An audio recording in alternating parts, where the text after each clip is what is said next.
There has been a lot of lamentation in the community regarding how the new link system will affect the playability of certain archetypes in the game. For a large number of archetypes, this change will be negative, but not crippling to the point where the deck is no longer playable competitively. However, what are my top 10 non-synchro-centric decks that will be most negatively affected by the new link system, as it is understood now and with the current existing support? Note that I excluded synchro-centric decks from this list because clearly among the 4 major extra deck summoning mechanisms, Fusion, Synchro, XZ, and Pendulum, synchro-centric decks like Quasar, Fabled, and Synchron, for example, are all significantly hurt over most other decks. It is also important to note that while the most important factor when making this list was how screwed, in a sense, the deck gets by link summoning, current competitiveness was also an important factor. So, with that, let's get started.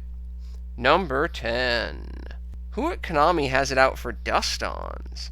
First, they allow for a given environment where the general speed of dropping multiple main deck monsters in a single turn is rather consistent, limiting the overall effectiveness of Duston swarming. Second, Dustons finally received their first new support in years in Maximum Crisis, and then Konami turns right around and drops the link system on them. When the principal and basically only winning condition for Dustons depends on clogging the field and then dropping various damage combinations, the link system is basically a waking nightmare. Oh, would you look at that, I just gave my opponent 2 to 4 free monsters, and now they just use them to summon the highest possible link monster in their extra deck. I love this strategy. I'm excited to be using this strategy. Overall, as I can see it, the only working Duston strategy in a link system world is to cast your entire lot with Goblin King and just hope for the best. Some may ask the question, what about Star Duston variants? In my opinion, I've always felt Star Duston variants are too inconsistent and slow to get the job done, even if Star Duston can say no to link summoning. Basically, in some sense, the link system has turned Dustons from maybe I can take 2 to 3 turns to win with Goblin King, to I kind of need to win in this one turn Goblin King deck. However, if things have gotten this bad for Dustons, why are they only number 10? Remember, part of the evaluation criteria for this list was based on competitiveness, and Dustons have never really been competitive. Number 9. When run effectively, Heraldics are a nice rank 4 engine that still could somewhat compete, taking advantage of deck thinning and advantage produced by number 18 going to the graveyard, Heraldic Unicorn's ability to resummon number 18 as a free 2200 attacker, and rank 4 spamming the board, in part due to this advantage, and one of the best spell cards in the game. In a link system world, while the ability to summon number 18 from the graveyard with the Unicorn's effect still remains, a 2200 attacker with no effect without the backup of the rank 4 engine is rather lacking for the advancement of power creep, has forced Heraldics to lean more on spamming rank 4 plays, and this deck has trouble producing massive field presence to devote to link summoning and still have the ammunition necessary to make rank 4 plays. Add to this detriment the restriction of the new rank up magic changes, making it significantly more difficult to abuse Unicorn with Crest of Horror, stripping Heraldics of one of their biggest power plays. Overall, the link system heavily handicapped both rank-up magic access and rank 4 spamming for Heraldics, making it significantly more difficult for them to compete. Number 8. There was a certain period of time where Chronomalies could be considered a dark horse contender that few people realized due to its excellent extra deck versatility, ranging from stun cards like Cyber Dragon Infinity and Gorgonic Guardian to OTK devastators like Machu Mech and Chateau Huruk that could frequently be paired together. Note the point of that last sentence: paired together extra deck versatility. Unfortunately, the new link system heavily disrupts this versatility because while Chronomalies even now are still a heavily underrated deck in both consistency and steady pressure, it is not an explosive deck. Therefore, it really does not have the resources to devote to summoning a link monster first and then making their extra deck plays. Also, its main deck monsters are more designed to support the mass extra deck summoning strategy and are not effective at producing main deck driven field control. They would do best to piggyback, in a sense, off of the opponent's Decode Talker or any other link monster that the opponent chooses to foolishly summon that gives them an extra deck spot in which to put an extra deck monster. Overall, well-versed players almost have to feel sorry for Chronomaly in the TCG in some respects, for not only did it take forever for one of its key cards to come out, causing many players to forget about it, but now its prospects in a Link System Yu-Gi-Oh! World are rather bleak, largely forcing the deck to rely heavily on Pyramid iTablet to provide field control support in order to produce sufficient time to set up Link summoning. Number 7.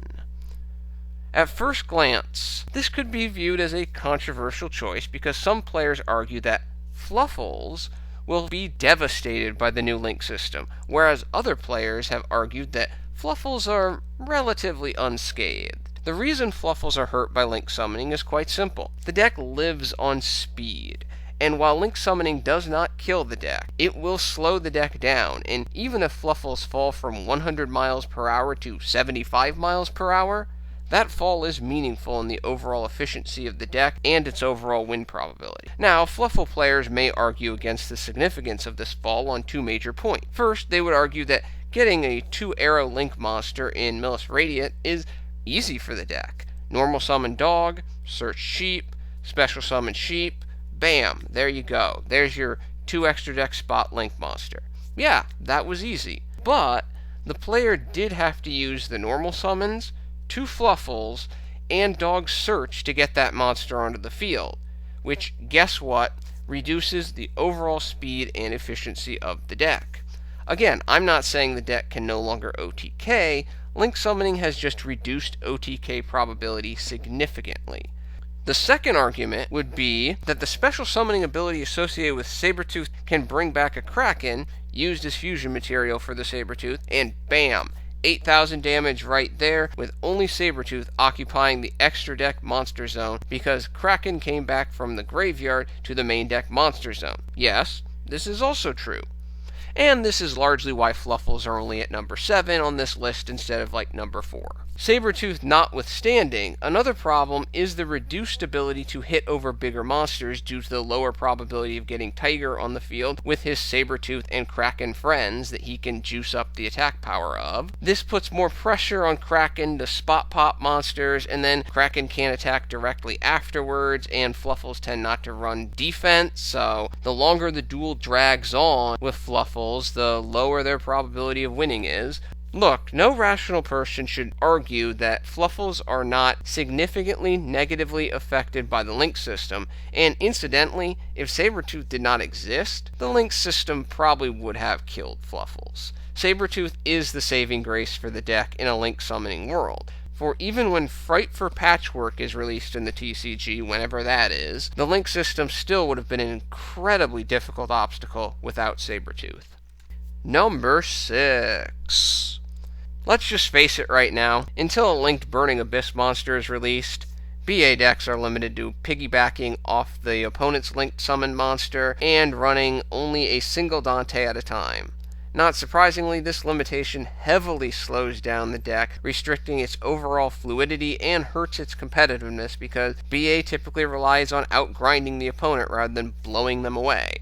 However, I do not believe that this new rule completely destroys BAs, because it still can produce an effective level of field control with one Dante with back row, especially something like Fire Lake.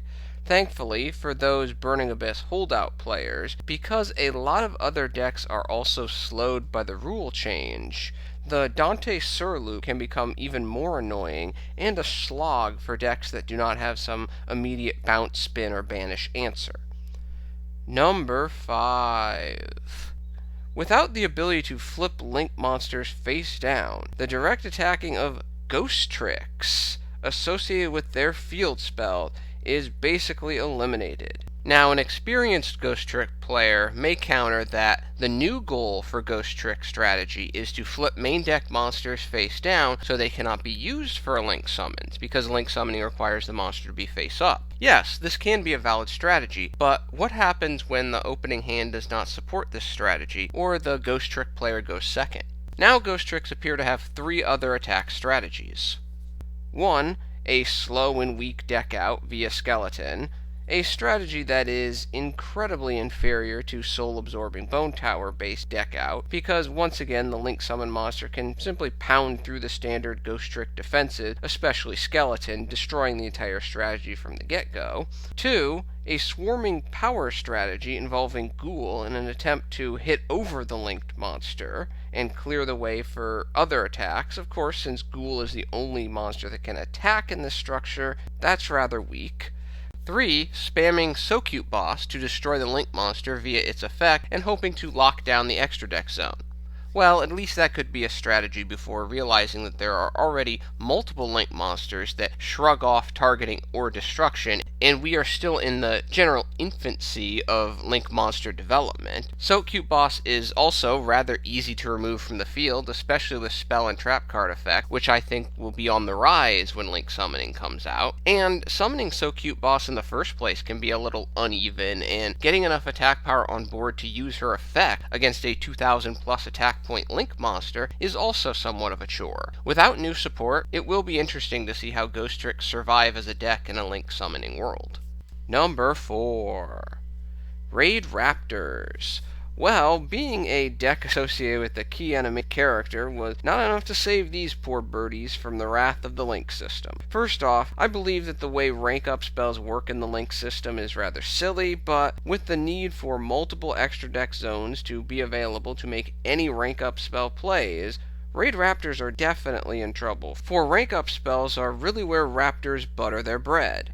Yes, Raptors still have good searching, although Fuzzy got whacked pretty good in the Link summoned world. Without any Raid Raptor Link monsters, thanks to its only Raid Raptors can be summoned on this turn, this card is special summoned restriction, and the inability to summon multiple Force Strixes without some Link help will significantly hurt the speed. However, rank ups are really where Raptors produce their power plays, especially when dealing with nasty boards. While Raptors can put the necessary material on the field for a Link monster, like Decode Talker, the resources they expend to do so, and how they have to, especially without access to Fuzzy, heavily restricts their playmaking potential. In addition, Last Strix efficiency falls significantly, further limiting quality extra deck plays. Now, Raptors are not annihilated in a Link Summon world because of the quality level of their main deck monsters, along with some strong generic spell and trap support they have, but their competitiveness takes a major hit, which sums up why they're so high on this list. Number 3. While every Pendulum deck is hurt to some extent by the new Link rules, some decks can manage this hit against their extra deck summoning capacity quite well, and most others will be able to adjust somewhat. Unfortunately for its supporters, as few as they appear to be, Ignites are in the worst position to survive the new rule changes, because the very theme and concept of Ignites was to maximize the advantage of Pendulum summoning by rapidly filling the extra deck with Ignite, and then using Pendulum summoning to swarm the field and tap into additional extra deck plays to win the duel. The new rules completely destroy the validity of this strategy, leaving Ignites with their rather pathetic, normal, lower than average attack power main deck monsters and garbage spell and trap support, lacking any real type of salvageable victory condition or even playstyle. I guess all that remains to be said is thank goodness that Ignites are not more popular. Number 2. Super Quantums.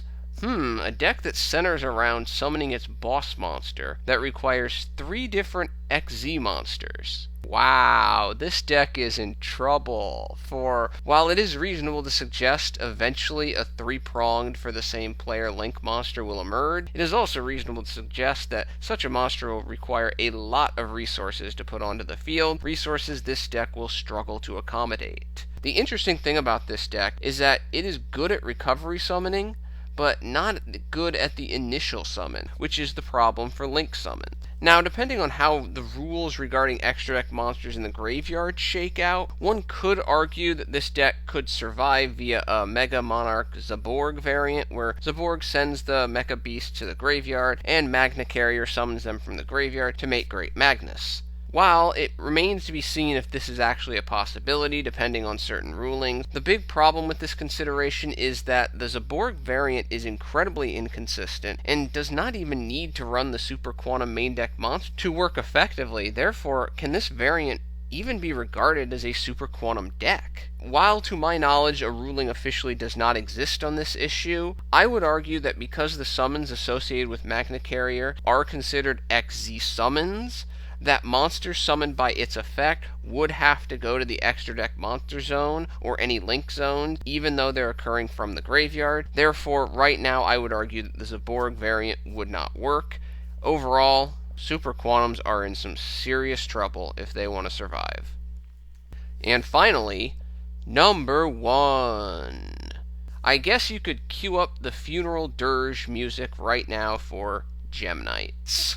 Anyone who has played Gem Knights knows that this rule change absolutely murders the deck. The strength of Gem Knights, even before Brilliant Fusion and Lady Diamond, was the capacity to spit out 3 to 5 fusion monsters in a single turn due to the insane usefulness of Gem Knight Fusion, and inflict heavy damage, if not outright OTK on the opponent, with a mixture of battle and effect damage, from a wide variety of quality but not game-breaking or amazing fusion monsters. Their quality is derived from their ability to work with each other. This rule change also bears some level of irony, for while it kills Gem Knights, it doesn't actually do anything to Seraphonite, which was never really involved in Gem Knights crushing the opponent, at least not in good Gem Knight decks. However, while Gem Knights have a wide variety of quality fusion monsters, they do not have a fusion monster that can stand on the field with some level of inherent protection like an Empyrean or even a Winda. Combine this unfortunate reality with the fact that Gem Knights really do not have any good main deck monsters that can produce quality field control, and with the new rule change, Gem Knights have gone from OTK quality speed glass cannon to